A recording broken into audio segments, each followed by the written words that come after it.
जो एनपीपी एक पार्टी है जो नॉर्थ ईस्ट के आइडियोलॉजी पर बनी थी और उसी आइडियोलॉजी पर आज काम कर रही है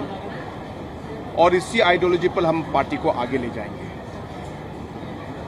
हमारी सोच बहुत सिंपल है और ये सोच हमारे नेता लेट पीए सांगमा जी ने ये प्रिंसिपल हम सबके साथ रखकर पार्टी को उन्होंने खड़ा किया और आगे बढ़ाया। और वो ये चाहते थे कि नॉर्थ ईस्ट के सब लोग जुड़कर एक साथ काम करें। आज जितने हमारे जो कम्युनिटीज हैं, अगर हम बिखरेंगे, टूटेंगे, तो उतना ही नॉर्थ ईस्ट कमजोर होगा।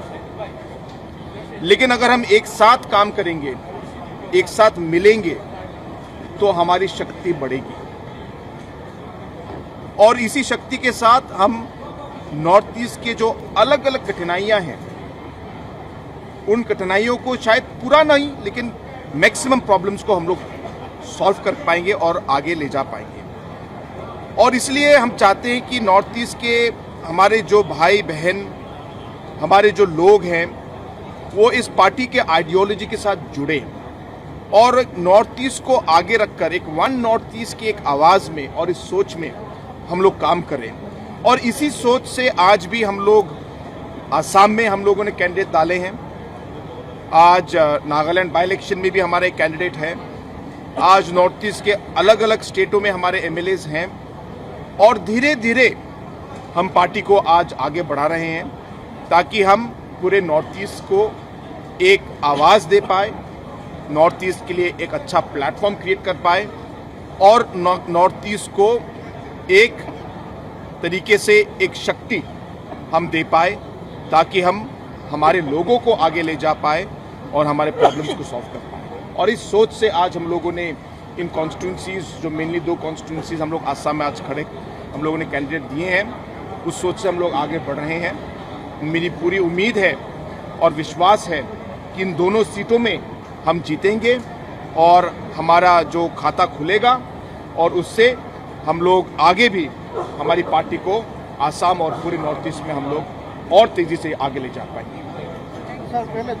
कॉन्स्टिट्यूंसीज में हम लोगों ने एनालिसिस किया, लेकिन बोको शेगांव में जो कॉन्स्टिट्यूंसी में जो जिस तरीके से हमारे पास एक पॉलिटिकल सिचुएशन जो आया, जहां हमने देखा कि एक कम्युनिटी मिक्स भी है और हमने ये भी देखा कि एक तरीके से कि हमारे जो कैंडिडेट्स हैं बहुत ही एक्सेप्टेबल कैंडिडेट्स जो ऐसे हैं जिनको बाकी पार्टियों ने रिस्पेक्ट नहीं दिया। और इन सिचुएशंस को पढ़कर, स्टडी करके, एनालिसिस करके हमें लगा कि हम लोग इस कॉन्स्टिट्यूंसी में हम लोग अपना जो अकाउंट खोल सकते हैं और इसलिए हम लोगों ने ये कॉन्स्टिट्यूंसी चुना। मुझे उम्मीद है कि इस कॉन्स्टिट्यूंसी के बाद हम लोग आगे जाके आसाम में अलग अलग एरियाज में भी हम लोग अपनी पार्टी को मजबूत कर पाएंगे।